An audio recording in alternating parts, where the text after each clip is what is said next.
station, turn left, and come back that way so I don't have to sit there and wait at that traffic light. And I know I'm not the only one who does it. I've seen others do it, Or when I'm coming onto Broadway and I'm on 321 and I need to turn left on Broadway, I never get on that turning lane. It seems like I never make it through. So I go straight past the Presbyterian Church, turn left there, and then jump back on Broadway, so that way I don't have to sit there and wait at the light at Broadway. Okay?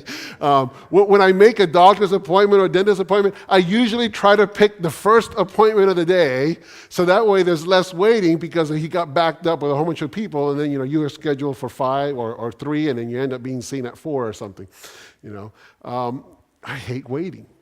And I know I'm not the only one because you know what? All you see around is fast food restaurants. Right? People want their food now, or microwave dinners. Okay? We don't like to wait. Why is that? Well, I think, one, we're impatient. Why we're impatient? That's a question maybe to ask ourselves. Why am I impatient? I think some of it is because we want a sense of doing something, sitting around doing nothing. Just, seems like a waste of time, okay? That's a factor, okay? But we are impatient. We can't wait. And so we translate that with our walk with God. God, why aren't you doing something? I've been praying for this for years. Actually, that text where Paul says, Lord, my grace is sufficient for you because my strength is made perfect in weakness. You know what the context of that is? It's Paul praying about something he's struggling with, and God finally tells him, listen, don't worry about it. My grace is sufficient for you. So you know what? There may be sometimes our struggles, we may never see the solution of it this side of heaven. But what does God say? My grace is sufficient for you. Wait and trust in the Lord. Okay? So we're impatient. I think another one is that we're self-sufficient. Let me pause here a second. I don't believe being self-sufficient is wrong. Did you hear me? Okay. The ability for me to do things and accomplish things and I don't think that in itself is wrong. Self-sufficiency with self-centeredness is. Okay. How can I illustrate that? For those of you who are married, and you're going to be making a decision about your family, do you make it by yourself or do you consult your spouse? Okay, if you do it by yourselves, you're in trouble, okay? All right? What do? We consult our spouse because we're a team. But what does that say about our spouse? Your opinion, and you're valuable enough for me to consult about this. If I am self-sufficient and self-centered, then I don't care what you think. I want to do what I'm going to do. But if I'm self-sufficient and not self-centered, then guess what? I am going to seek counsel or coordinate with somebody or respect the person that I'm with. And so there's one big difference, though, between our spouse and God. God's a creator of all things. He knows the beginning from the end. So I think he knows a little bit more than our spouse. Okay? So I think we can trust him even more to give up our opinion to turn it over to his, all right? But our problem is we tend to be self-sufficient. Oh, we don't need God. Oh, we can take care of this. I'll be honest. I struggle with this a lot in church leadership. We have a board meeting, business meeting. We spend 30 seconds in prayer, and then we're off to our business. Now, granted, we can't come in there and spend the whole time in prayer. Maybe we should. I don't know. But there is things to be done. There's nothing wrong with self-sufficiency. But are we truly seeking God? Are we truly waiting on God? I think it's too easy to stop and become too self-sufficient and not seek counsel or respect God in the decision. What happened with AI? They felt self-sufficient. We can take care of this. We don't have to bother God. I know how to figure this out. How many times you get a call and you get a problem, right? Well, I get a call and we get a problem. Immediately, what do you start thinking about? Okay, how do we solve it? How do we fix this problem? You know what? What does God say? Seek me. I can either give you the wisdom or the sense of direction on what to do. You know what? But God sometimes can fix things without us having to do anything. That happens as well. But sometimes it's just waiting upon God.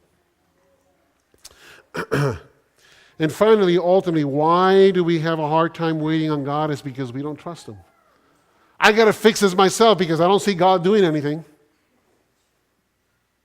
Now, none of us will ever probably word that out loud, but you know what? We probably think it. Subconsciously or consciously. I got to do this myself because, I don't see God do anything. I.e. Abraham, right?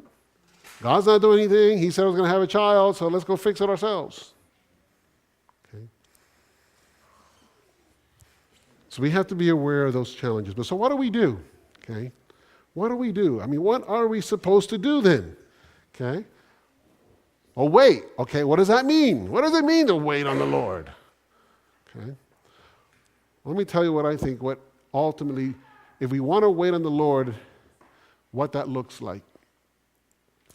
First and most importantly, okay, is to fix our eyes on Jesus. Once again, I want you to think of the Pharisees. And I'm picking on the Pharisees because did the Pharisees go to church? There was synagogue for them, but did they go to church? Yes. Probably more faithfully than most of us. Did the Pharisees pray? Yes, we know they prayed. Did the Pharisees study the Bible? Yes. And they probably knew it better than most of us. Okay? But when God shows up, what do they do to God? They crucified him. They rejected him and crucified him. What went wrong? Have you started and pondered that?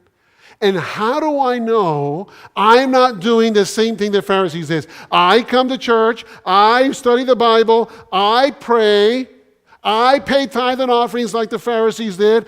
How do I know that I am not on the same path as those Pharisees? Well, I'm not hypocritical. How do you know? Do you think the Pharisee says, hey, I'm hypocritical, that's okay? Did they see themselves as hypocritical? How do we know? What was the failure of the Pharisees? And everybody else, but the Pharisees, I pick on them because they're the ones who are most studious, the ones who are supposed to be the protectors of God's truth.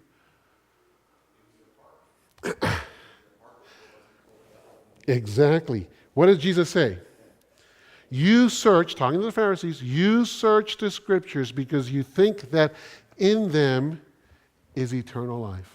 There's lots of times that I'm studying the Bible. It's like, wow, that's really interesting. That's really cool. And then you make a connection with something else in the Bible. Wow, check that out. I never saw that before. That's really neat.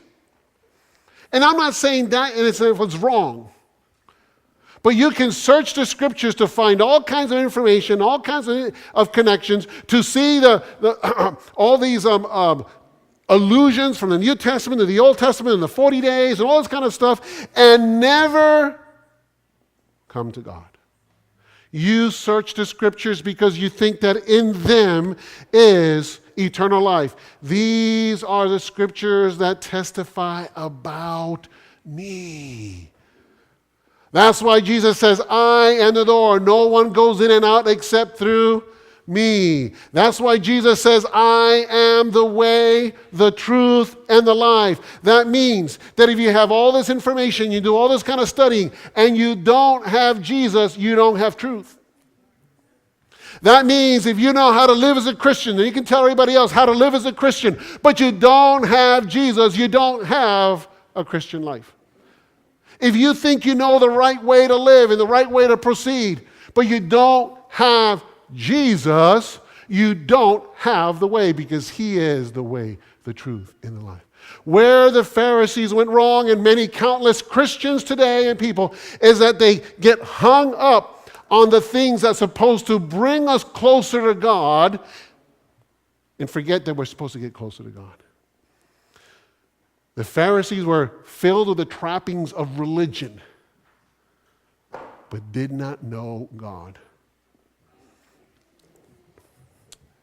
You've heard of people setting up fan clubs, right? Okay, they set up a fan club, somebody they like, and they have pictures and writings, and they put blogs and this and all kinds of information about some kind of famous person, right? And so, but do they really know that person personally? No, they know what they've heard from others, okay? And so they have this